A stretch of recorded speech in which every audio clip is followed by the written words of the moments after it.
Saint-Pierre, carrefour du monde en l'année sainte 1950. Au-dessus de la colonnade, le Vatican. À droite, à l'étage supérieur, les appartements privés de sa sainteté.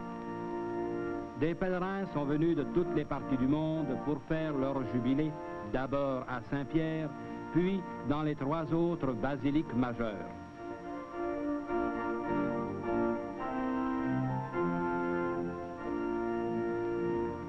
La coupole de Saint-Pierre domine toute la ville éternelle. Du toit de la basilique, la courbe de la colonnade est des plus gracieuses, et les statues, si harmonieuses vues de la place, sont ici à la mesure de véritables géants.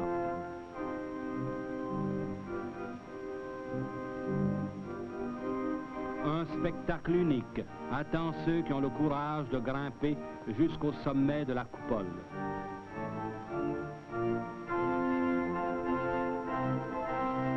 La nouvelle Via della Conciliazione unit l'immense place Saint-Pierre au château Saint-Ange et au Tibre. Du dôme de Saint-Pierre, d'un seul regard, on englobe toute la cité vaticane. Outre la maison pontificale, on y trouve les bureaux de l'administration de l'Église qui donnent sur de magnifiques cours intérieures. Ces immenses édifices abritent les musées du Vatican, célèbres dans l'univers entier. Avec sa gare à gauche, son palais du gouverneur où se fait l'administration temporelle, son poste puissant de radiodiffusion et de télévision, son observatoire astronomique, le petit État du Vatican est un pays autonome. Les jardins, traversés par des sentiers ombrés, ornés de statues et rafraîchis par des fontaines, complètent le domaine papal. Au fond des jardins, à droite, la pinacothèque qui a été construite pour abriter les peintures, les tapisseries célèbres des grands maîtres. Il y a toujours du monde à Saint-Pierre, mais il y a foule au jour d'audience générale. L'immense nef peut contenir jusqu'à 50 000 personnes. Les longues heures d'attente seront oubliées aux premières notes des trompettes d'argent annonçant l'arrivée du Saint-Père.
Le Saint-Père commence par saluer les nombreuses délégations venues des différents pays et leur adresse la parole la plupart du temps dans leurs langues respectives. Ces audiences publiques ont lieu dans Saint-Pierre 2 fois la semaine. Quant aux audiences privées, le Saint-Père les donne dans ses appartements au Vatican. À la fin de l'audience, le Saint-Père comble le vœu le plus cher de ses pèlerins en leur donnant la bénédiction apostolique.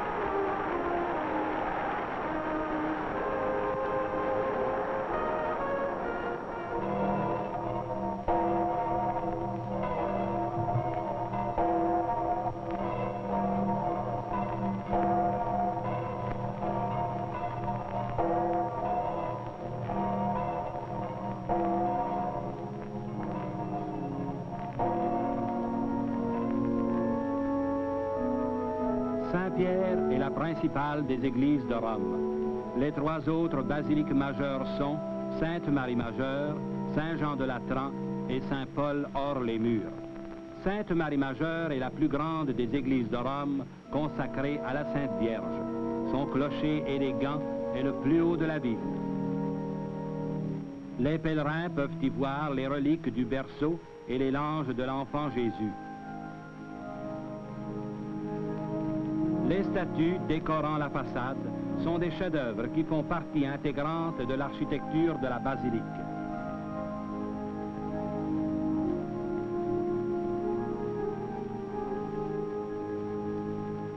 Les pèlerins font le plus souvent leur visite jubilaire en groupe.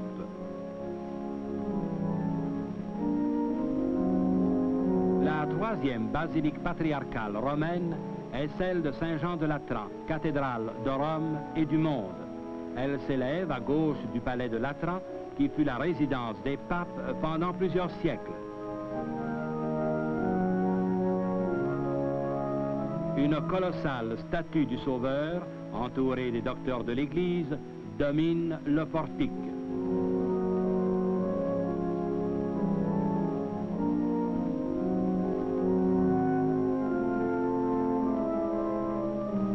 La basilique de Saint-Paul hors les murs nous apparaît comme un oasis de paix et de tranquillité. Le portique quadrangulaire se compose de 150 colonnes de granit rose et la façade principale est décorée de somptueuses mosaïques.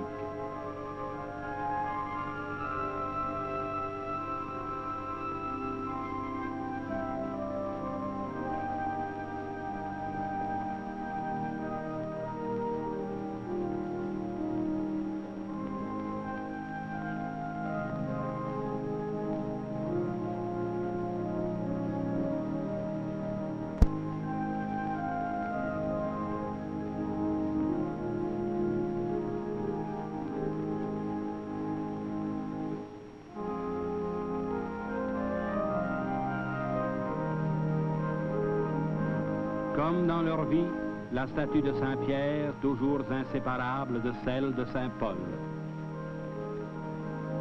Au centre du portique, une énorme statue du grand patron de la basilique. Au sommet, le Christ béni entre Saint-Pierre et Saint-Paul.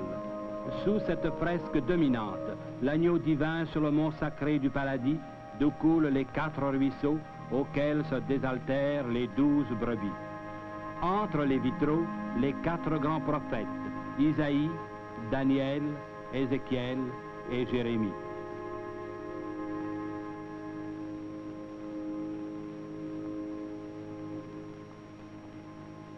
Le cloître est un véritable poème d'architecture.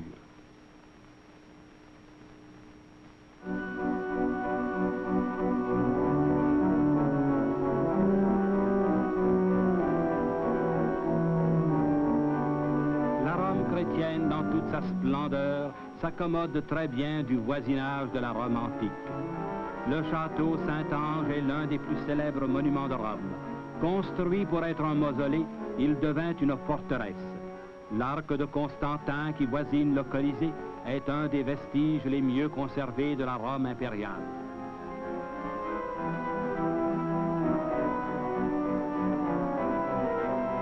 Mais le plus célèbre des monuments, le mieux connu de tous, c'est le Colisée. Encore aujourd'hui, ces ruines nous font deviner la beauté grandiose de son architecture. L'immense amphithéâtre pouvait contenir plus de 100 000 personnes.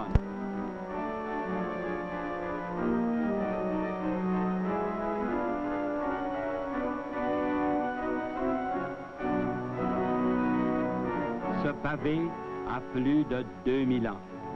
Dans la Rome antique, le forum était le centre commercial, juridique et politique. Après la décadence, il ne resta que des ruines, témoins muets de la Rome païenne disparue.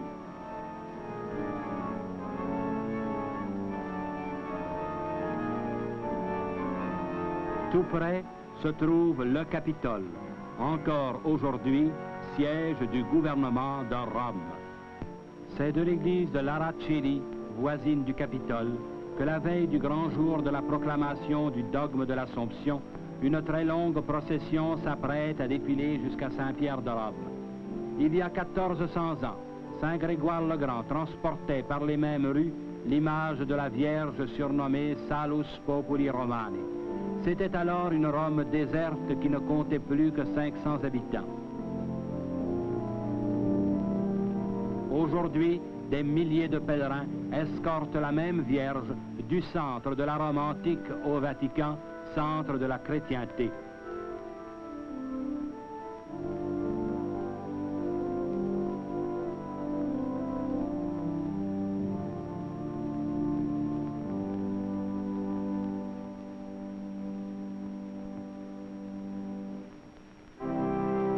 Nous voici au matin du 1er novembre 1950. Le jour se lève, mais la place est déjà grouillante de fidèles. Quelques-uns y sont depuis 3 heures du matin. Il est 6h30. On se hâte afin d'avoir les meilleures places.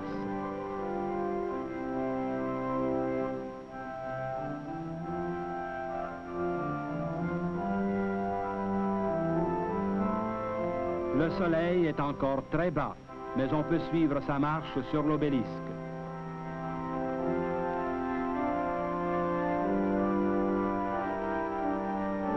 Les édifices du Vatican sont rougis par les premières lueurs du jour.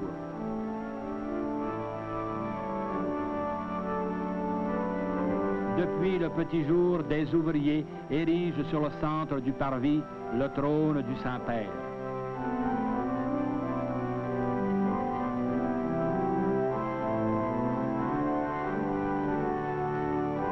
Le baldaquin sera suspendu sous la magnifique image de la Vierge de l'Assomption.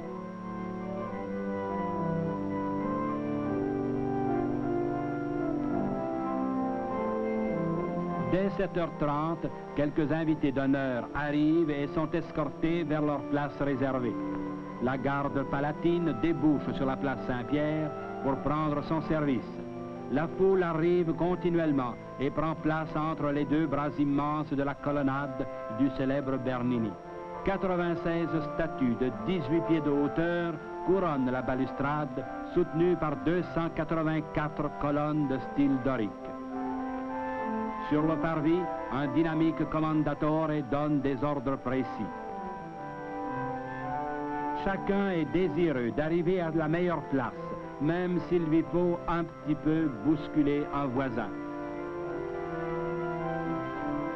Le soleil descend lentement sur le célèbre obélisque qui orne le centre de la place.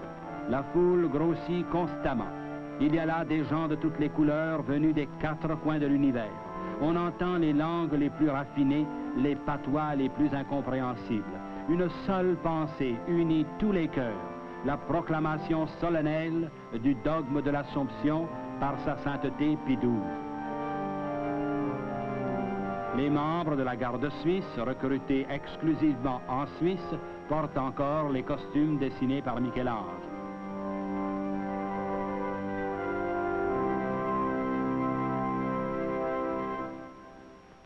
Les corps diplomatiques viennent en délégation officielle représenter leurs pays respectifs. La garde palatine, exclusivement honorifique, sert bénévolement le Saint-Père dans toutes les cérémonies solennelles.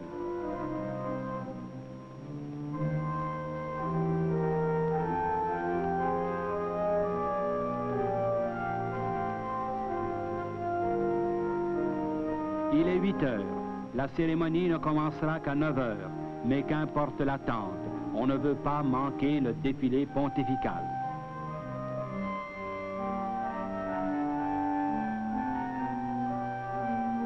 Même le toit de la colonnade sur laquelle on a aménagé des gradins regorge de spectateurs. S'il y a quelques vides dans les sections réservées, la place Saint-Pierre, elle, semble rétrécir à vue d'œil. Le trône pontifical est terminé. Un dernier coup de balai tout de même. La place Saint-Pierre et sa basilique sont construites sur l'emplacement même où le premier pontife fut martyrisé en l'an 67 de l'ère chrétienne. Sur les catacombes d'une époque révolue, l'Église a érigé l'État du Vatican. petit par la forme, mais grand par sa puissante action spirituelle sur notre monde troublé.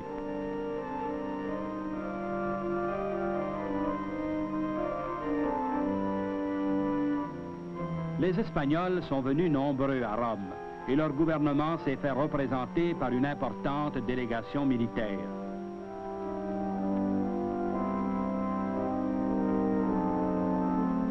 Pour se rapprocher du trône pontifical, des pèlerins audacieux sautent par-dessus les barrières.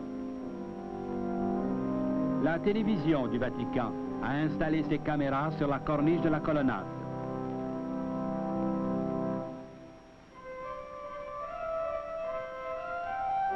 La Via della Conciliazione apporte un flot constant de fidèles. La journée est de plus en plus brillante et le soleil radieux touche déjà le pied de l'obélisque. Plus d'1 demi-million de pèlerins attendent patiemment.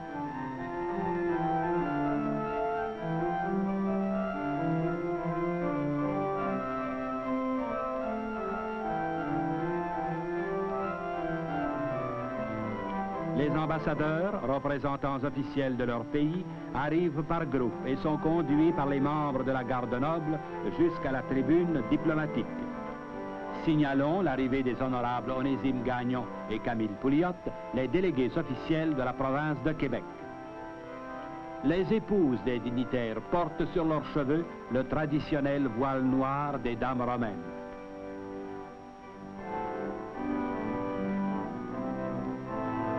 La garde noble est l'escorte d'honneur du Saint-Père.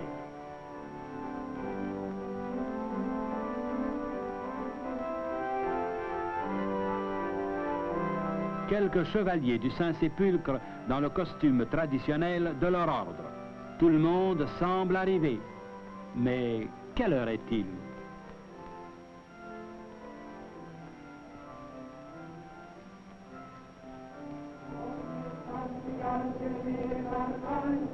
Le clergé régulier de Rome ouvre le défilé, suit le clergé séculier avec le collège des curés de Rome, des basiliques mineures, des collégiales et des basiliques patriarcales.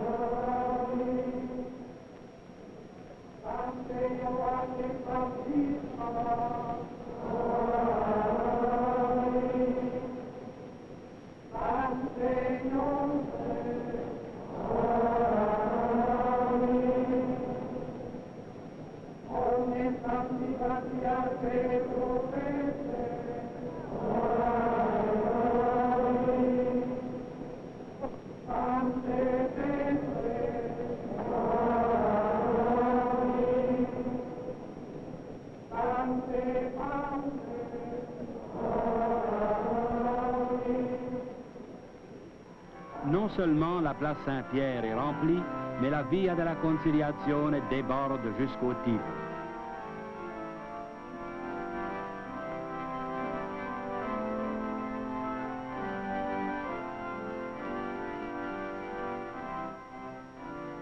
La Rome chrétienne chante le Regina Coeli.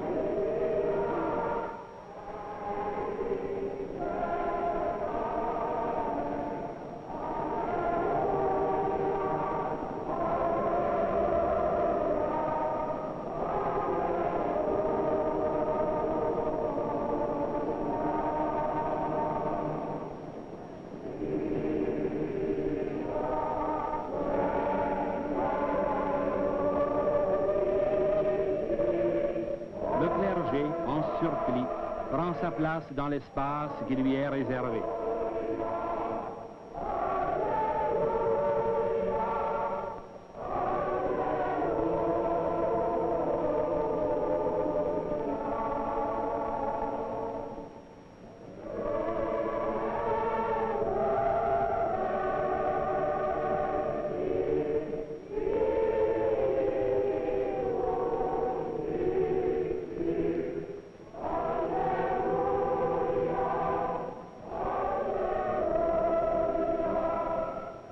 Les abbés mitrés, les évêques et les archevêques, les patriarches, tous en chape blanche et en mitre, précèdent le souverain pontife. Deux chapelains secrets porte l'un la tiare précieuse, l'autre la mitre précieuse dont se servira le Saint-Père.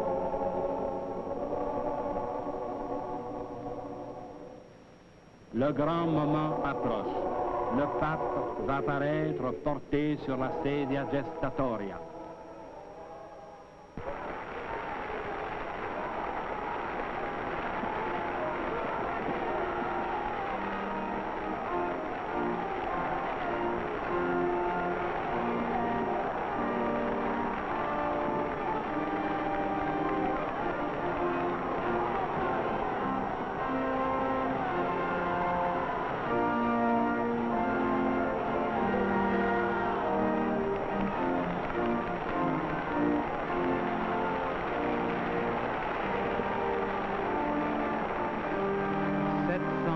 Fidèle, dans un élan spontané, acclame sur son passage le Père commun qui se penche avec amour vers ses enfants.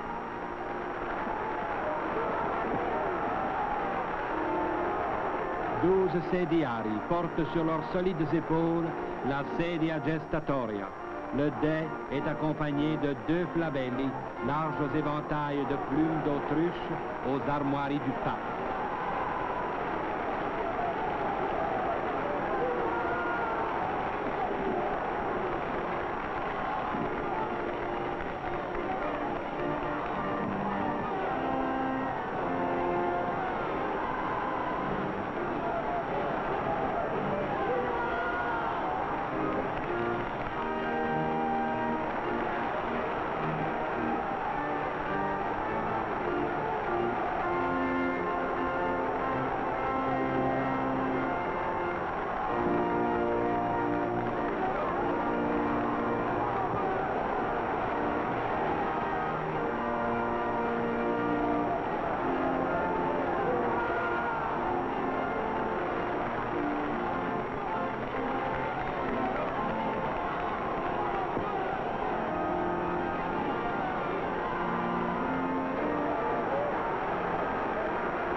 Les éminentissimes cardinaux vont présenter leur obédience au Saint-Père.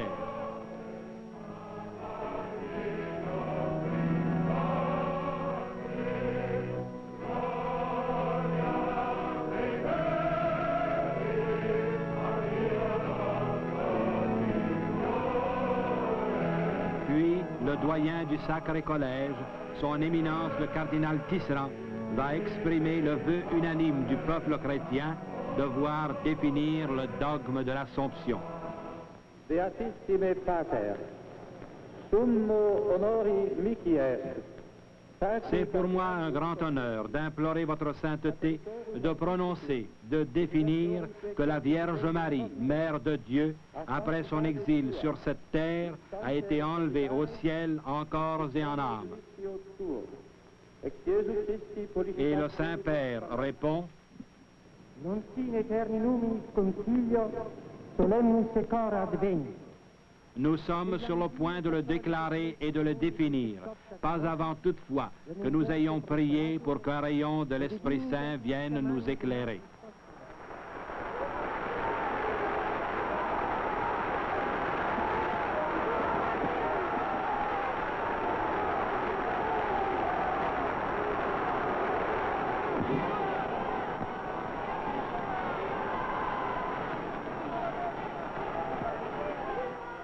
Veni Creator Spiritus.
porta fidelium, Sancti Spiritus illustratione docuisti, de nobis in ordine spiritu recta sapere, et Deus semper consolatione. Le Saint-Père va maintenant lire la bulle de la proclamation.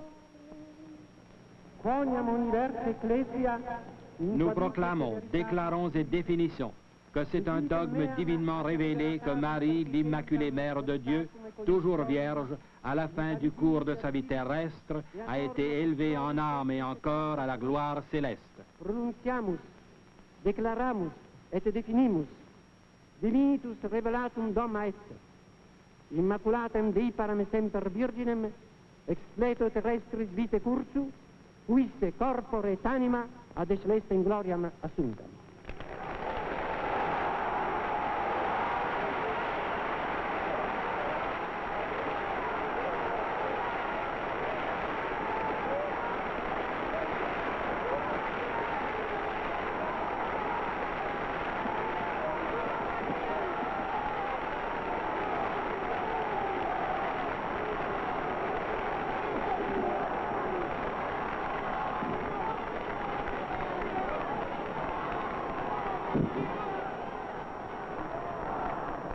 Deum laudamus.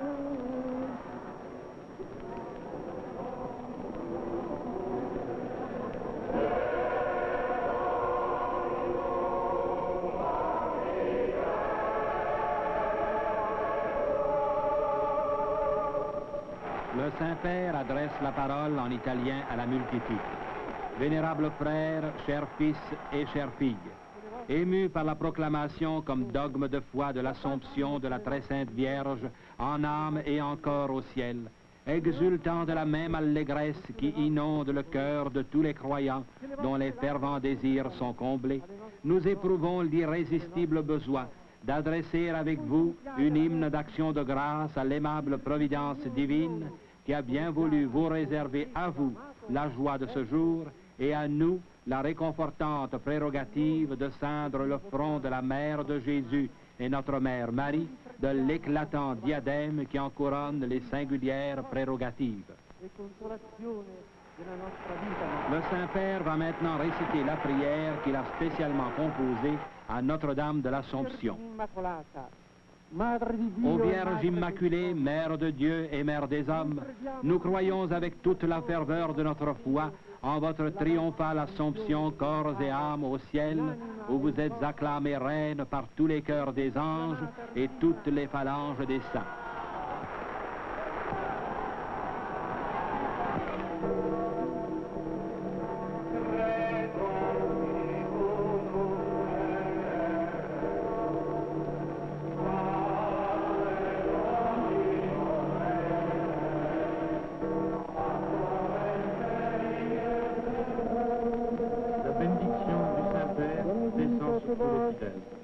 Omnipotens Deus, Pater, et Filius, et Spiritus Sanctus.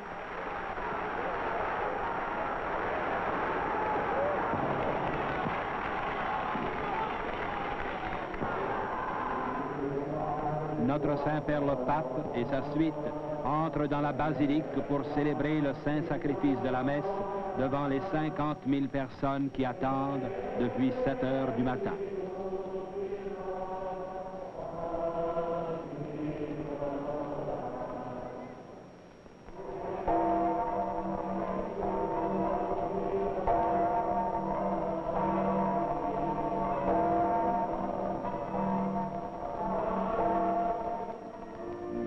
Viva Maria Assunta